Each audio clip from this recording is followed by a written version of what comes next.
kasih ya Bapa, Engkau Allah yang sungguh baik, Allah yang sungguh luar biasa, Allah yang sungguh yang kami dambakan Tuhan setiap saat ya Bapa. Terima kasih Tuhan buat pagi ini, buat waktu kesempatan yang Kau berikan atas kami.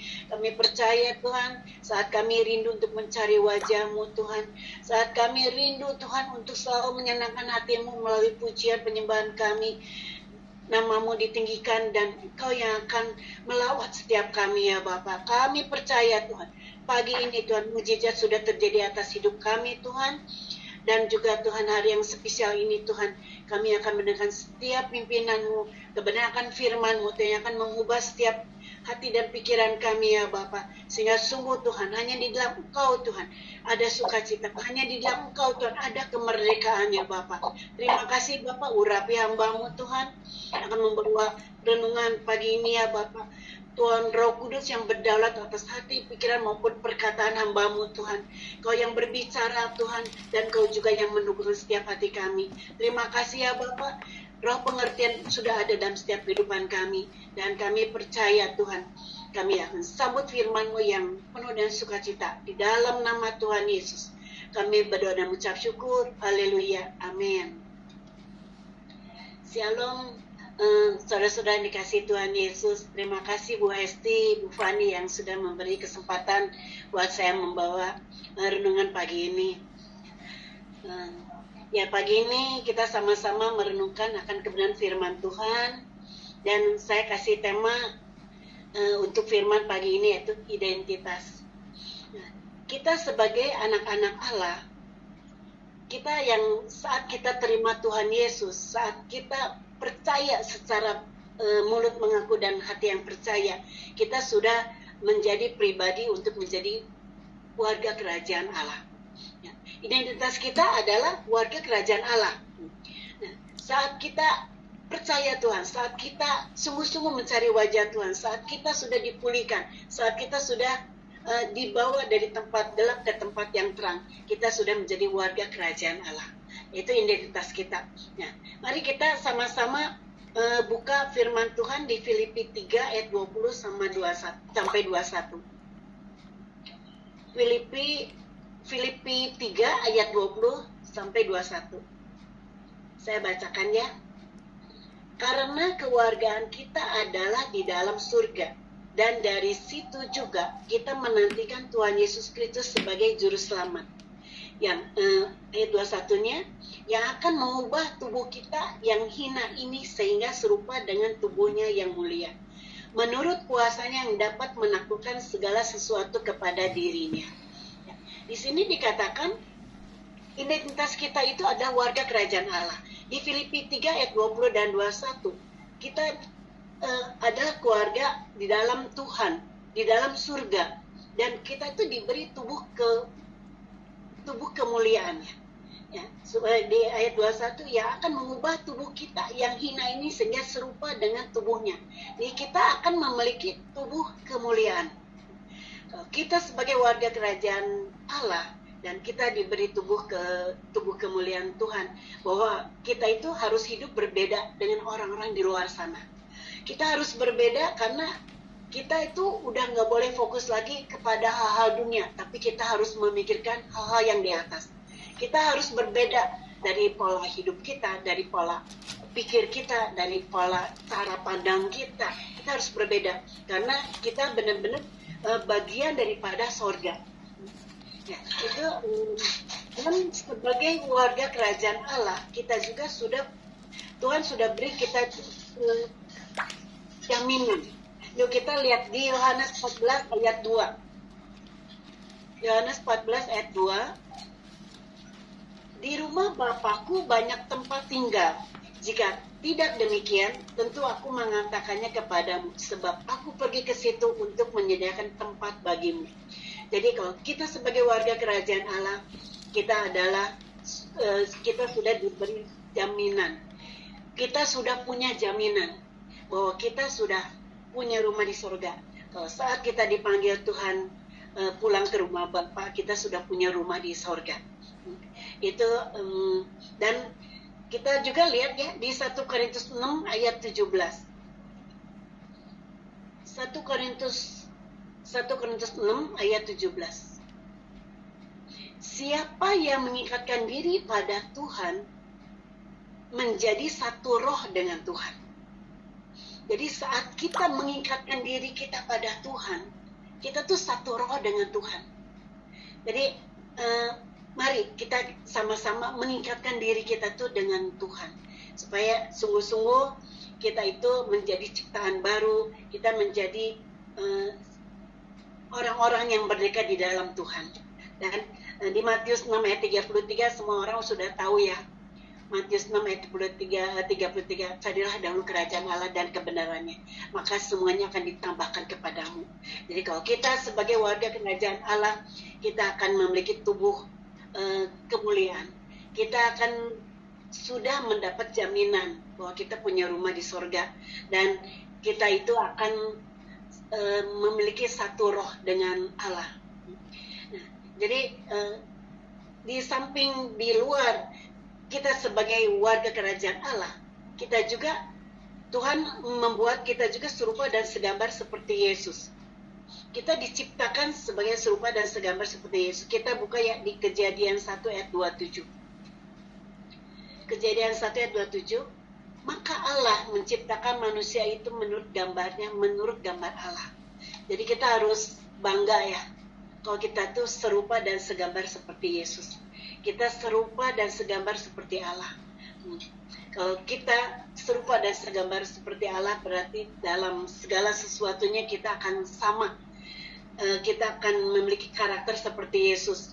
Karakter seperti Yesus, yaitu Yesus adalah setia dan taat sampai mati.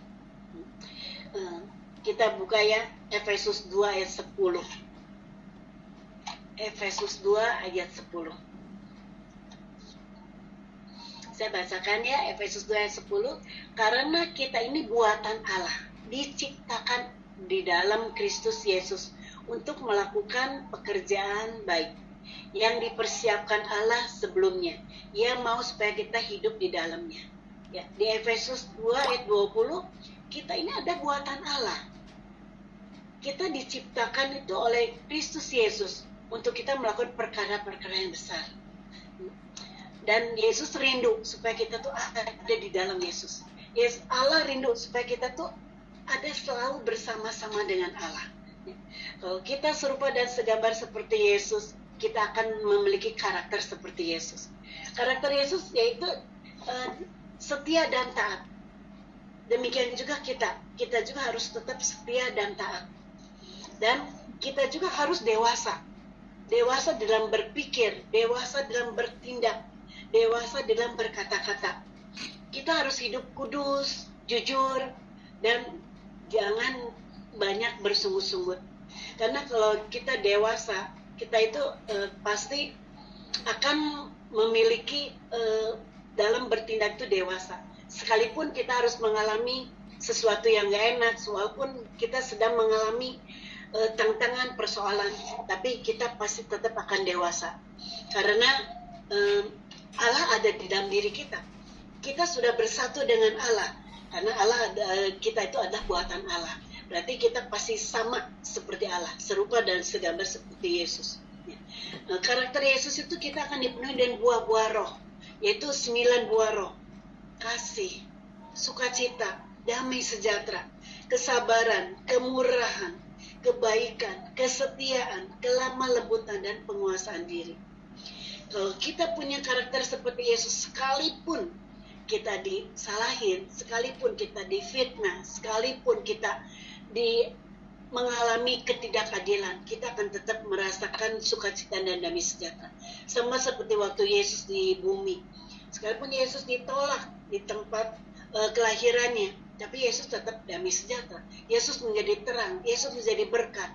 Dan kita juga akan memiliki kasih seperti Yesus. Peduli pada jiwa-jiwa, peduli pada orang-orang sekitar kita, supaya mereka juga diselamatkan, supaya mereka juga memiliki menjadi warga kerajaan Allah. Ya, itu kalau kita serupa dan segambar Yesus, apapun yang kita lakukan, apapun yang kita kerjakan, kita sama seperti Yesus. Langkah yang ketiga, identitas kita sebagai warga kerajaan Allah, dan kita serupa dan segambar seperti Yesus, dan kita tuh berharga di mata Tuhan. Yuk kita lihat di Yesaya 43 ayat 4a. Yesaya 43 ayat 4a. Oleh karena engkau berharga di mataku dan mulia, dan aku yang mengasihi engkau. Kalau kita itu berharga di mata Tuhan. Kita harus bangga bahwa kita berharga di mata Tuhan. Kita dipilih, kita dipanggil, kita disayang, kita dibela, kita dikasihi. Ya, kita harus bangga. Nah, dengan kita tuh berharga di mata Tuhan, kita tuh harus kejar Yesus. Seperti saya sungguh bersyukur dan senang sekali ya saudara-saudara yang selalu setiap ikut Zoom setiap pagi. Itu sama, kita tuh mengejar Tuhan, kita mengejar Yesus. Karena kita tuh saat kita mengejar Yesus pasti ada pengorbanan, yaitu waktu, yaitu tenaga. Kita bisa sisihkan kesibukan kita bisa utamakan Tuhan. Kita mencari wajah Tuhan dulu. Ya, seperti kalau kita kejar Yesus, seperti contoh di Alkitab Sakeus. Sakeus ingin ketemu Yesus. Sekalipun itu banyak sekali orang bergerombol, banyak orang yang penuh dengan orang-orang. Sakeus menyadari bahwa dia itu orangnya kecil, tapi dia tidak habis akal. Dia manjat ke pohon untuk bisa melihat Yesus. Nah, sampai akhirnya Yesus melihat Sakeus turun. Saya akan mampir ke rumahmu. Sama, saat kita mengejar Yesus, saat kita utamakan Yesus dalam segala hal, Yesus akan hadir dalam hidup kita. Yesus akan hadir dalam rumah kita. Yesus akan berdaulat atas rumah tangga kita, atas usaha pekerjaan kita. Jadi kita harus kejar Yesus. Berapa banyak kita sudah menerima kebaikan Tuhan. Seberapa banyak kita sudah ditolong oleh Tuhan. Berapa banyak Tuhan Yesus sudah berkorban untuk kita. Kita sudah ditebus, kita sudah diselamatkan. Kita sudah berharga di mata Tuhan. Mari kita kejar Yesus. Mari kita lakukan sesuatu yang baik buat Yesus. Dan apapun yang kita lakukan itu dengan ketulusan hati kita. Dan karena kita percaya ya, kalau saat kita kejar Yesus, Yesus juga akan mengejar kita. Saat kita utamakan Yesus, Yesus juga akan utamakan kita. Kita nggak akan takut dan khawatir menghadapi kehidupan ini, karena ada Yesus di pihak kita. Dan kita lihat di 1 Korintus 15 ayat 58. 1 Korintus 15 ayat 58. Saya bacakan ya. Karena itu, saudara-saudara yang kukasihi, berdirilah teguh, jangan goyah, dan giatlah selalu dalam pekerjaan Tuhan. Sebab kamu tahu bahwa dalam persekutuan dengan Tuhan, jerih payahmu tidak sia-sia. Dikatakan di 1 Korintus 15 ayat 58, berdirilah teguh, layanilah Tuhan dengan segenap hati, dengan ketulusan kita lakukan. Jangan kita hidup itu jangan membuka celah, karena saat kita membuka celah, kita nggak akan bisa berdiri teguh. Saat kita membuka celah, kita melayani Tuhan itu tidak dengan ketulusan hati kita. Kalau kita membuka celah itu, iblis akan masuk. Ada cerita ini ya, di Alkitab, yang orang itu diisi oleh firman Tuhan sehingga dia itu rohnya itu udah bersih. Tapi saat rohnya sudah bersih, dia tidak diisi oleh firman Tuhan. Makanya iblis itu datang lagi dan membawa teman-temannya. Jadi kalau saat kita membuka celah, misalnya kecewa, marah, iri, dengki, dendam, saat hati kita tidak polos, saat hati kita tidak bersih, saat kita membuka celah, itu rasa kecewa, iri, dengki itu akan terus beranak sampai akhirnya kita tuh dendam. dan hilang sukacita. Akhirnya apalagi roh iblis yang ada dalam diri kita itu akan terus beranak dan beranak. Akhirnya akan melakukan sesuatu kejahatan. Kita udah di dalam Tuhan, biar kita terus jaga hati kita. Nah, di Amsal 4 ayat 23, jagalah hatimu dari segala kewaspadaan, karena dari situlah terpancar kehidupan. Saat kita buka hati, saat hati kita terus dipenuhi oleh firman Tuhan, saat kita dipenuhi terus oleh firman Tuhan, kita akan serupa dan segambar seperti Yesus. Kita akan memiliki karakter seperti Yesus. Tapi saat kita membuat salah sedikit, itu iblis akan terus mereka-reka terus dalam pikiran kita. Iblis terus akan masukin ke pikiran kita hal-hal yang negatif. Akhirnya apa? Kita tidak hidup dalam kekudusan. Kita hidup tidak dalam kebenaran. Kita akan mudah untuk menghakimi orang. Kita akan mudah mengeluarkan kata-kata yang negatif. Jadi mari saudara-saudara,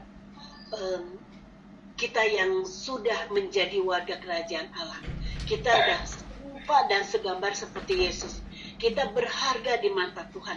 Mari kita hidup dalam kebenaran akan firman Tuhan. Kita terus menjaga hati kita. Kita menjaga semua pikiran kita untuk selalu memiliki pikiran yang positif. Jangan buka celah sedikit pun. Karena kalau saat kita buka celah, udah ada hidup kita udah dikuasai oleh iblis yang akan terus merasuk. Karena iblis tidak akan suka kalau kita itu hidup dalam keintiman bersama Tuhan. Makanya mari kita sadari, kita adalah warga kerajaan Allah. Kita serupa dan segambar seperti Yesus. Kita berharga di mata Tuhan. Tuhan punya tujuan yang besar dalam setiap kehidupan kita. Dan kita itu akan terus semangat mengiring Yesus. Dan selama ada kesempatan, lakukan yang terbaik buat Tuhan. Lakukan, karena hidup ini ada perjuangan. Hidup ini ada ujian. Tapi kita percaya bersama Yesus kita akan menang. Jadi mari kita sama-sama yang terus dibekali oleh firman Tuhan. Biarlah kita tuh terus memiliki pikiran seperti Yesus, cara pandang seperti Yesus, cara berkata-kata seperti Yesus. Kita menjadi berkat bagi banyak orang. Kita menjadi saksinya Yesus. Kita menjadi surat terbukanya Yesus. Apapun yang kita lakukan, biarlah semua untuk kemuliaan nama Tuhan. Supaya sungguh-sungguh saat Yesus datang kedua kali, saat kita rapture, kita akan sama-sama terangkat dan Tuhan akan memberikan kita itu tubuh kemuliaan. Karena itu Tuhan sudah berjanji, kalau kita intim bersama Tuhan, kalau kita hidup bersama-sama dengan Tuhan, kita dikuasai oleh Roh Kudus. Di dalam segala tindakan kita akan terus hidup serupa dan segambar seperti Yesus. Kita akan terus kejar Yesus. Selama ada waktu dan kesempatan, kejar Yesus. Kejar Yesus, karena hari-hari ini ada hari-hari yang jahat. Kita tidak tahu ke depan kita seperti apa. Tapi ada Yesus menjadi jaminan hidup kita. Ya, itu saja firman Tuhan. Supaya kita semua juga sama-sama dipulihkan. Kita sama-sama terus berkarya dalam setiap kehidupan kita, supaya kita juga menjadi kesaksian bagi Yesus, menjadi perpanjangan daripada tangan Tuhan Yesus. Terima kasih. Segala kemuliaan hanya bagi Yesus, dan saya kembalikan pada Bu Esti. Amin.